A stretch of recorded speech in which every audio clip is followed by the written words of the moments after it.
you some sad breaking news now, and that is that the actress Diane Keaton has died at the age of 79. The news of Diane Keaton's passing on October 11th, 2025, sent shockwaves through Hollywood and left the world stunned. A screen legend, the woman who captivated audiences with iconic roles in Annie Hall and The Godfather, had now departed forever at the age of 79. But even more shocking than her death were the final revelations about her 15-year relationship with Al Pacino, a Hollywood romance that few dared to make public. Before closing her eyes for the last time, Diane Keaton opened up about the years she spent with Pacino and the bitter reason for their breakup. He never agreed to marry her, despite Diane standing by him through financially and professionally difficult times. Secrets never revealed, simmering conflicts, accumulated pain and disappointment over the years, all were candidly shared by Diane. What were the bitterest truths of this seemingly dreamlike romance? Let's uncover all the shocking details in today's video. In 1971, Diane Keaton walked into a casting party in Harlem, New York, heart full of anxiety and excitement. A young, relatively unknown actress, she was cast as Kay Adams in The Godfather, a project that neither she nor director Francis Ford Coppola was sure would succeed. It was there she first met Al Pacino, a man with eyes sharp enough to pierce the soul, a boyish, charming smile, and a husky voice that seemed to whisper the secrets of the universe. Diane stood silently, observing him from across the room, her heart beating strangely. He's a brilliant madman, she thought, a lost child in an adult's body, always gesturing wildly while telling stories full of passion. Al, then 31, was struggling to hold on to the role of Michael Corleone, the defining role that would change his life. The chemistry between them sparked even before the cameras rolled. But Diane, shy by nature, kept her feelings hidden, like a precious gem tucked away in an old wooden box. Days on the set of The Godfather passed like a strange dream. Diane and Al shared fleeting moments, from brief glances to short conversations between takes. They worried together that the film might be a disaster, sitting together at the end of long days, drinking at a small Manhattan bar, laughing to relieve the pressure. "If this movie flops, what do we do next, Diane?"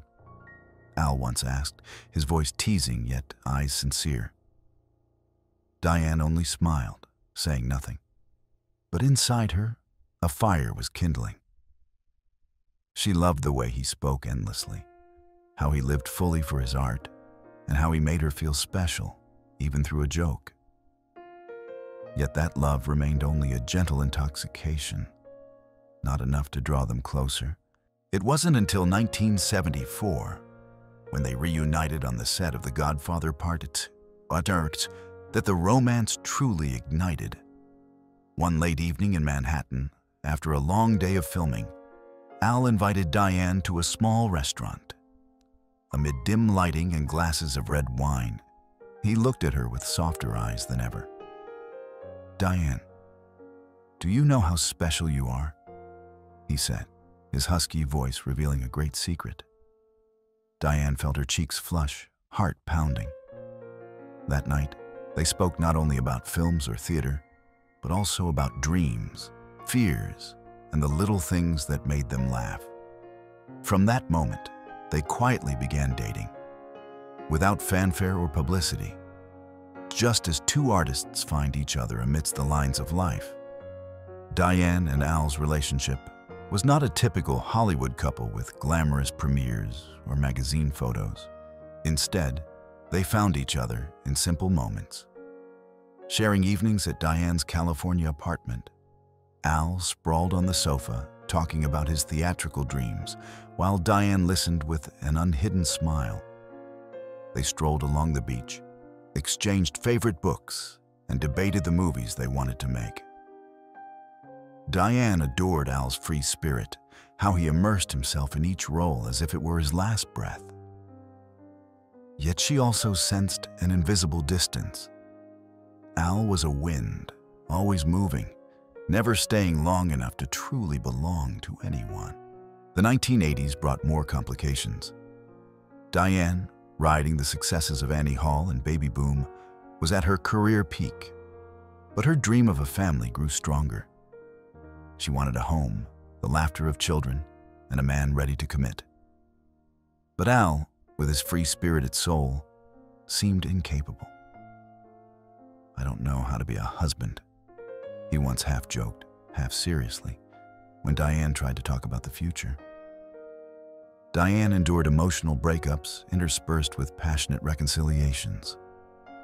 She remembered nights when Al would unexpectedly appear at her door with a bottle of wine and a mischievous smile, as if no time had passed.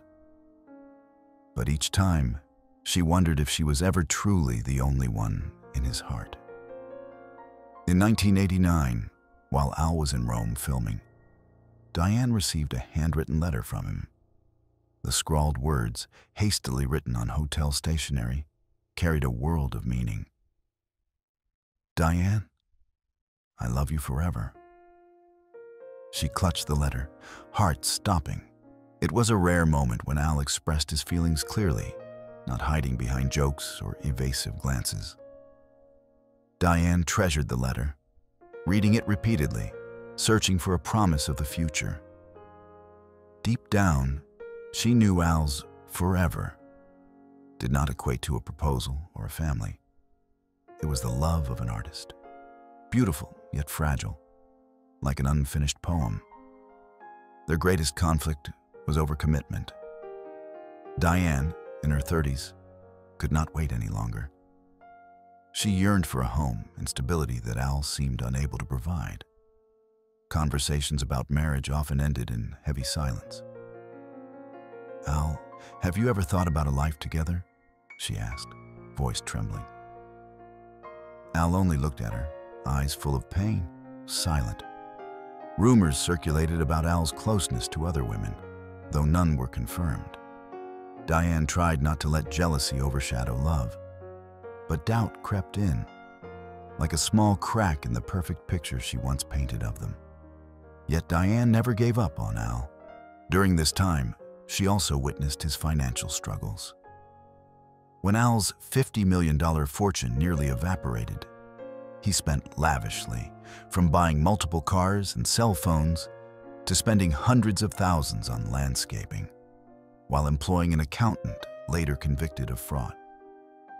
Diane remembered his worry and pressure, unable to stand by and watch him struggle alone.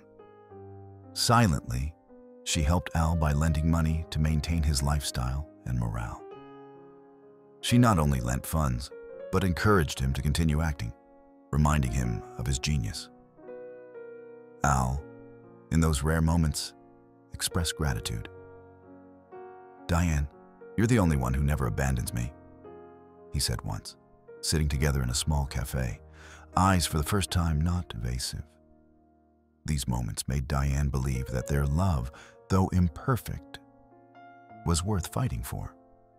With her support, Al regained balance and continued accepting roles to stabilize financially, including appearances in Jack and Jill and various commercial projects.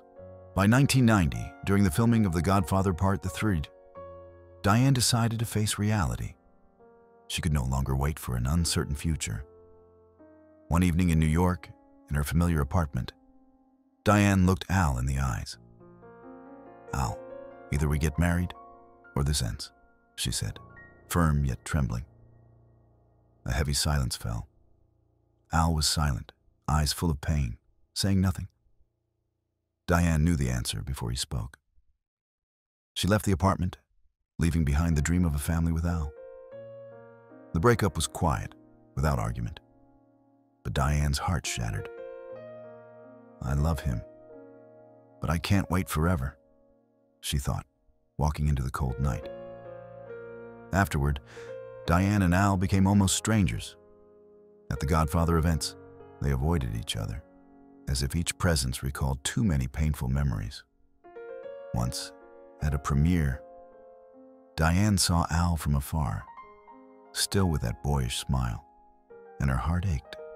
They had once drunk together to forget pressures, once feared the film would ruin both careers, but now they were just shadows of the past. Diane never hated Al. She kept the letter from Rome, reading it on lonely nights, smiling when his name appeared in interviews. "He was the love of a chapter in my life," she told herself, trying to move on. After Al Pacino, Diane Keaton never married, but adopted 2 children, Dexter and Duke, in the 2000s, building a small, loving family with her own hands. Keaton shared that motherhood brought her joy and balance, while helping her discover aspects of herself that her art could not provide. Meanwhile, Al Pacino continued his private life with several other relationships, including Beverly D'Angelo and Lucilla Polak. He is the father of 4 children, including Julie Marie, Anton James, and Olivia Rose. And more recently, in 2023, Pacino welcomed a son, Roman, at the age of 83, with his girlfriend, Noor Al-Fala.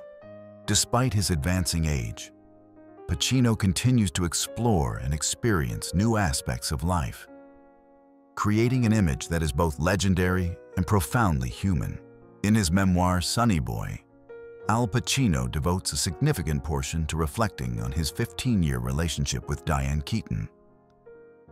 He describes the time spent with Diane as a rare combination, where both found rhythm and comfort in their shared life. Pacino wrote, "We found a rhythm in the right temperature, and it felt so right," emphasizing that Diane was not only a lover, but also a spiritual companion, bringing him peace and stability. She also helped him navigate serious financial crises in the late 1980s, taking him to lawyers and assisting him in resolving personal issues, something Pacino has always cherished. As for Keaton, in her final years, she kept a small corner of her home filled with memories of Al Pacino. Amid stacks of books, framed photos, and mementos from the years they spent together, there was always a picture of him placed in a prominent spot. Diane would often glance at it, sometimes smiling with nostalgia, sometimes her eyes tinged with sadness. It stood as a quiet testament to a love that had never truly faded, a feeling that had shaped who she was, even after decades had passed. Diane often drifted into recollection, remembering their laughter, whispered conversations, and fleeting tender moments. In her later interviews, she admitted that, in some way, her heart had never completely forgotten him. Pacino left an indelible mark on her soul, a mark that explained why she never married, never sought another love with the same yearning. The world saw Diane Keaton as an independent and radiant woman, but in the private corners of her heart, she still waited, hoping that one day she might love him again. She cherished the thought that somewhere, in another version of fate, they could meet again.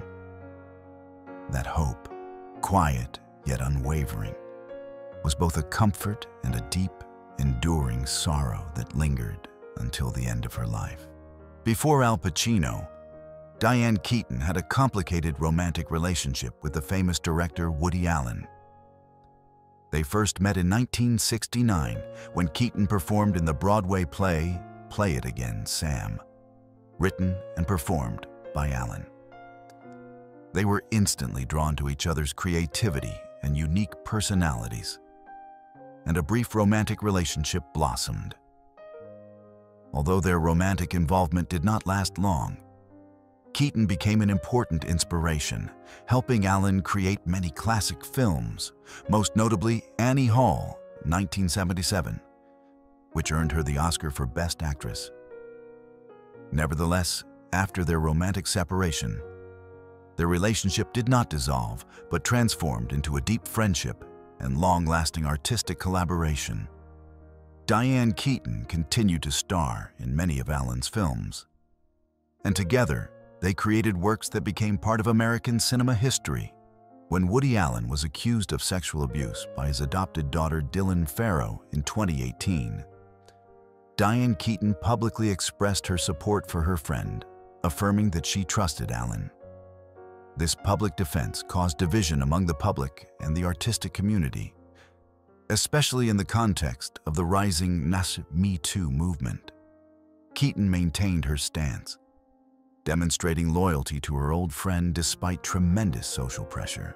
So who is Diane Keaton, and what kind of life has she led? What has her career been like? Diane Keaton was born on January 5th, 1946, into a traditional theater family. Her mother, Dorothy DIANE Keaton, had been crowned Mrs. Highland Park in 1955. And the image of her mother standing proudly on stage when Diane was just 9 left a deep imprint on her mind.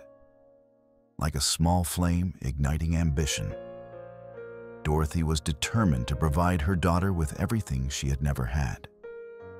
That love was not only present in lessons or hugs, but also meticulously recorded in 85 journals, filled with clippings, photos, and moments from Diane's journey.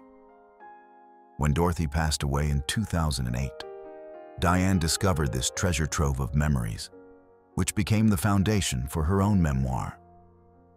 Meanwhile, Diane's childhood was also shaped by the days of witnessing her mother participate in beauty contests. These stages were not only where Dorothy sought glory, but also vibrant storytelling experiences, planting in Diane a love of performance and curiosity about the world beyond.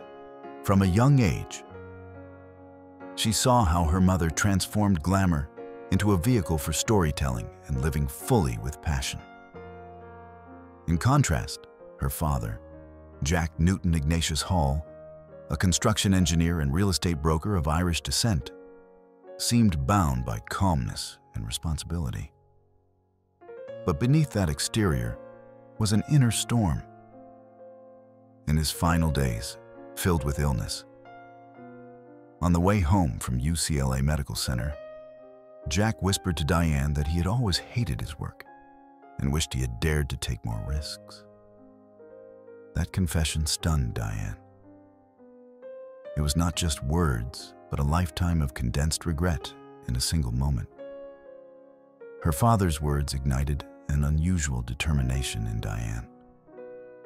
While Jack felt trapped among numbers and real estate deals, Diane found in his regret a fire to pursue her own creative path. She transformed lessons from her childhood and family pain into motivation to experiment, take risks with unconventional roles, and build a career without seeking permission or compromising her essence. Life in Los Angeles in the 1950s was filled with hardship, as her father's business was unstable and the family's finances were tight. Diane grew up shopping at thrift stores like Goodwill, while other girls purchased luxury items. Her mother chose second-hand clothing and turned them into unique outfits on an old McCall sewing machine. This not only shaped Diane's distinctive fashion sense, but also taught her resilience, resourcefulness, and how to turn scarcity into creativity. Every scrap of fabric, every stitch contained survival clothed in artistry. And Diane learned to approach life with the same spirit. Frequent moves and constant changes in family life taught Diane another lesson. Nothing lasts forever. And that lesson honed her acting ability. The skill to embody eccentric, charming, and anxious characters beloved by audiences. Diane learned not only to observe life from a distance, but also to live fully in each moment, from memories, hardships, and small joys. Even as a very young child, Diane began stepping onto her own stage. Her mother instilled in her a love of performance and storytelling, while her father ignited a desire for freedom and daring. By the age of 3, Diane had transformed her backyard into a lively stage, performing for neighbors and staging elaborate plays in costumes designed by her mother. These small plays were not mere child's play. They were real stories, with scripts, props, and emotions, performed before she could even read. At Santa Ana High School, Diane began to showcase her talents more clearly. She played Blanche Dubois in A Streetcar Named Desire, a role many teens hesitate to attempt, and performed in Little Mary Sunshine in her senior year, realizing for the first time the power of stage lights. The applause felt like thunder, leaving her stunned and sensing that performance was not only joy, but also filled an inner void, making her feel truly alive. When trying to join the Actors' Equity Association, Diane discovered that the name Diane Hall was already taken. She did not choose a random name, but returned to her roots, choosing Keaton, her mother's maiden name, as a tribute to the person who had planted her passion for performance. This was not just a change of letters. It was Diane preserving her mother's legacy, theater, costumes, and dreams, while separating from her father's Irish surname. So her name carried its own story of art and creativity. Throughout school, Diane excelled in the drama club, but did not care for classical beauty or stage attractiveness. From a skinny, awkward girl, she grew slightly overweight. And instead of hiding, Diane used clothing as a weapon: white lipstick, black fishnet tights, and everything that made her less invisible. Insecurity gradually became style. Years later, walking the streets of Soho, Diane learned to observe confident women and turned that inspiration into her iconic wardrobe. Oversized suits, wide hats, neutral colors. Her fashion was not meant to attract, but to protect. And ironically, it became one of Hollywood's most recognized styles. Diane tried beauty contests like her mother, but quickly realized these stages judged appearance, not talent. She gave up, surprising her family, and for the first time felt rebellious freedom in public. That decision shaped her lifelong style. Better to live true to herself than conform to a false standard. At 17, her heart broke for the first time when she fell for a high school basketball player who ignored her and mocked her unique laugh. That laugh, once a personal signature, now felt like a curse, prompting Diane to build a self-protective humor, telling jokes before anyone could hurt her. Tony Roberts once remarked, "She has a way of making you feel like a kid again because she never pretends to be anyone other than her wonderfully strange self." From the small stages of her childhood to the lights of Hollywood, Diane turned every experience, both pain and joy, into a source of limitless creativity. In 1964, Diane Keaton left Santa Ana College after a brief semester and then tried Orange Coast College.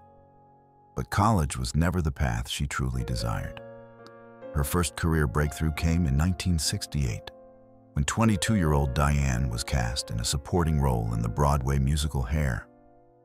The production was famous for its wild, rebellious nature and nearly nude scenes. Before stepping on stage, Diane faced a demand from the producers to lose 10 pounds.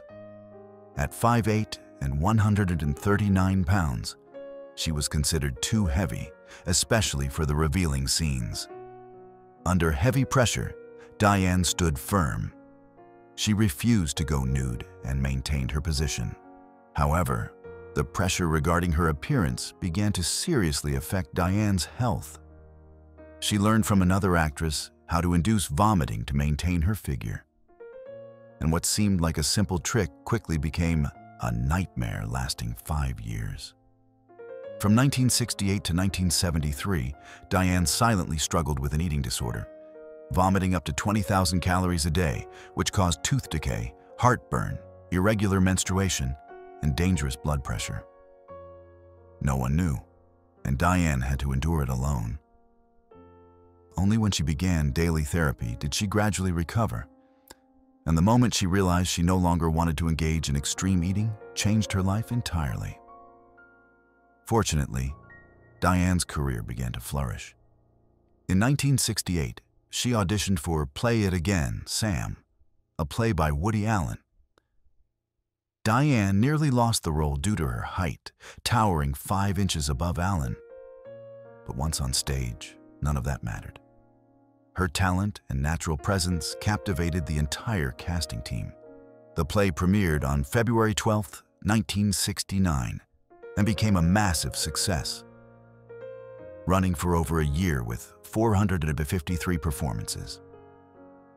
Diane's portrayal of Linda Christie was so outstanding that she was nominated for a Tony Award in 1969, an important stepping stone that opened doors to Broadway and later film. The pinnacle of Diane Keaton's career was her role as Kay Adams Corleone in the Godfather series. In the first installment, Keaton played Kay, Michael Corleone's girlfriend turned wife. From here, she began a 15-year romance with Al Pacino. In The Godfather Part de Quarteto, Kay becomes a wife and mother of 2 children while witnessing Michael's deepening descent into the world of crime. Keaton expertly portrayed Kay's psychological transformation, from initial love to disappointment and determination, giving depth to the character. By the final installment, The Godfather Part 3, Kay has divorced and strives to rebuild her own life, but still carries inner struggles and the haunting legacy of the Corleone family. Another major turning point in Diane Keaton's career came in 1973 with the film Sleeper. This was not only a satirical sci-fi film, but also an unexpected hit. With a $2 million budget and over $18 million in revenue, Diane was no longer the serious Kay Adams from The Godfather. Now she became Luna Schlauer, an eccentric woman of the future, humorously quirky and strange. This role helped audiences realize Diane could perform comedy naturally and energetically, laying the foundation for her signature acting style in the years to come. 4 years later, in 1977, Diane truly exploded onto the scene with her role in Annie Hall. Woody Allen wrote this character specifically for her, inspired by Diane herself. From the nickname Annie to her style of dress and awkward, natural way of speaking. The role not only reflected Diane's real persona, but also created a cultural phenomenon. The film won numerous major awards, including the Oscar for Best Actress, while sparking a fashion craze with oversized suits, soft hats, and wide ties, making Diane an icon both on screen and off. That same year, Diane surprised audiences again with Looking for Mr. Goodbar. She played Teresa Dunn, a teacher living a double life, wandering through New York's dark nightlife. The film, based on the real-life murder of Roseanne Quinn, featured raw and shocking content. This role was the complete opposite of Annie Hall, but once again demonstrated Diane's courage and versatility in acting. She received a Golden Globe nomination, and even the harshest critics had to acknowledge her talent and bravery. In 1978, Diane took on the role of Renata in a serious Woody Allen film. This time, there was no comedic or romantic element. The film focused on sadness, family secrets, and the character's alienation. While critics were divided, Diane fully convinced with her ability to convey subtle and captivating emotions. This role earned her a Golden Globe nomination and the award for Best Foreign Actress at the Spanish Film Academy, affirming her ability to transform convincingly from comedy to drama. In 1979, Diane appeared in Manhattan, a controversial but commercially successful film. The city appeared magnificent in black and white with dreamy music. But the love story between Woody Allen's character and a 17-year-old girl sparked mixed reactions. Nevertheless, the film earned nearly $40 million in North America. becoming one of Alan's most successful works and cementing Diane's position as a versatile actress. Ready to challenge herself with all kinds of roles, from humorous to dark, from charming to provocative. After a long absence from Alan's projects, Diane returned in 1993 with Manhattan Murder Mystery. Initially, the lead role was assigned to Mia Farrow. But due to complications in Alan's relationship with Farrow's adopted daughter, Diane was selected at the last minute. The great pressure did not deter her, and she delivered an outstanding performance, earning a Golden Globe nomination for Best Actress. This also marked Diane and Woody Allen's final collaboration, closing an important chapter in her film career. However, Diane's directing path was not smooth. Her 2000 film Hanging Up was interfered with by the studio, cutting the most emotional scenes, including powerful performances with Walter Matthau.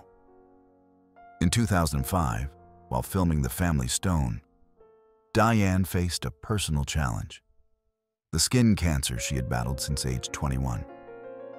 On screen, she portrayed a dying mother, but in real life, Diane still had to care for her health, always applying sunscreen and wearing protective clothing. By 2018, Diane returned to audiences in book club, playing a widow learning to love again. At 72, she portrayed a woman still afraid of love, never married but having experienced enough emotions to resonate with viewers. The film grossed over $100 million, and when the sequel was released in 2023, the series reached new heights, proving Diane Keaton still maintained her charisma and leadership ability.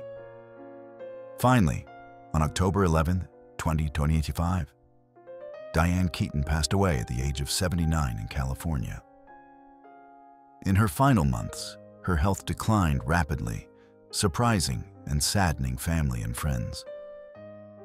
Some sources reported that she faced serious health issues, including long-standing skin cancer and other complications. Throughout her life, Diane Keaton maintained a private lifestyle, especially in her final days. She spent most of her time with family and close friends, limiting public appearances. In recent years, she also shared that she had struggled with eating disorders and skin health issues, which affected her personal life and how she cared for herself. Over a career spanning more than 50 years, Diane Keaton received numerous prestigious awards, including the Oscar for Best Actress for her role in Annie Hall. She was also honored with the American Film Institute, AFI, Lifetime Achievement Award in 2017. Beyond acting, Keaton ventured into directing, producing, and writing, with works such as Hanging Up, 2000, and Summer Camp, 2024. In addition to her artistic career, Diane Keaton was notable for her independent lifestyle. She never married, but adopted 2 children, Dexter and Duke.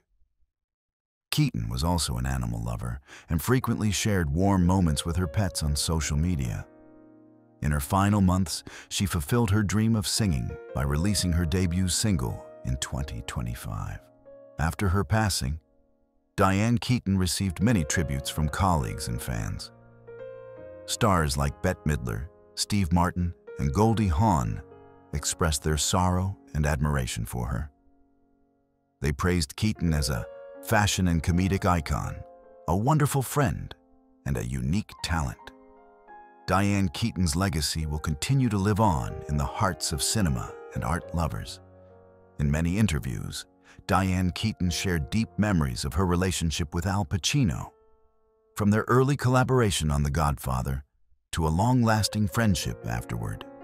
She spoke of Pacino with respect and appreciation, highlighting his dedication to his craft, extraordinary talent, and independent character. These accounts offer a genuine, warm, yet complex perspective on the relationship between 2 Hollywood legends, leaving fans to ponder: was it love, or simply admiration and a deep friendship? So, can you feel the special bond between Diane Keaton and Al Pacino? Do you think they were in love?